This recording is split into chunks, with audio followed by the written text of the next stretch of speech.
G'day there, and not a moment too soon, don't you reckon? What we got Saturday afternoon, was it at least a week too slow? There have been too many stories of people wandering around the world, too many people arriving into Auckland Airport without a question or a check. To think we don't have community spread, I think, is delusional, isn't it? They're simply not testing enough people, and or they don't necessarily want to know. I doubt there is a single New Zealander who would disagree with what the government did over the weekend. The Prime Minister said we must go hard, correct? We must go early, but late.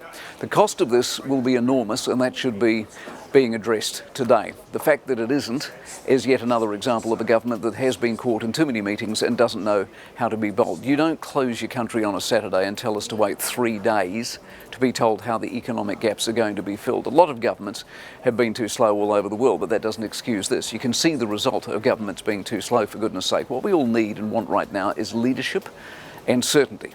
We want decisions and answers. We want a sense that adults are actually in charge, driven by experience and brain power and insight and intuition. Trump learned that lesson last Thursday. His catastrophic bumble of an attempt to the nation led to the biggest single-day market fall in history.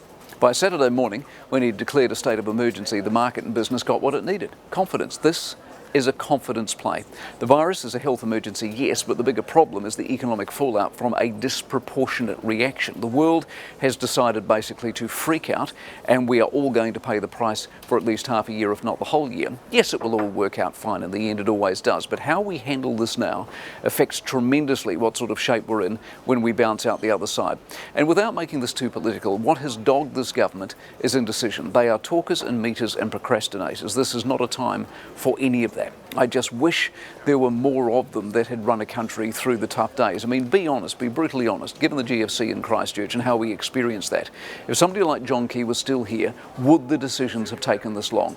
Would March 15 and the commemoration in Christchurch have still been going ahead on Saturday morning when most of us were saying Tuesday last week to bail? Would you feel just a little bit more reassured? The decisions so far look and feel like calls they've been reluctant to make, calls they've been dragged into. That's not leading, that's being led.